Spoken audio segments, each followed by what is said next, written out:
Өткенде қалтасында 400 теңгесі бар адамдардың барлығына Халық банк дивиденд беретіні туралы видео түсірген.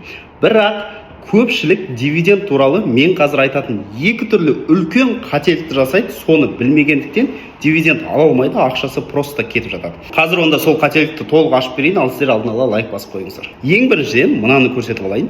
Мен осы күнге дейін өзімнің 3 жасар қызыма Халық банктың акциясын алып келе жатырмын ғой. Сол жерде, мына жерде теріс көрініп тұр, 572 мың теңге таза дивиденд алғанмын. Бұйырса тағы да 270 мың теңге осы жолы алайын деп жатырмын.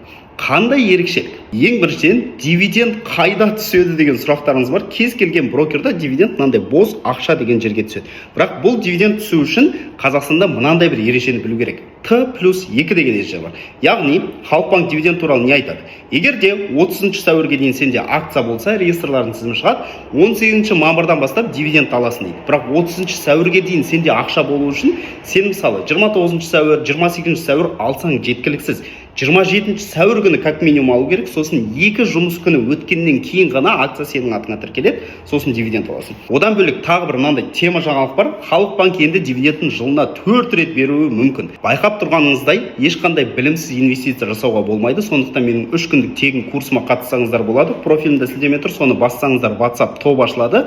Сол WhatsApp топқа қосылып қойыңыздар. 30 сәуір как раз тікелей эфирде сабақ болады, сіздерді күтемін.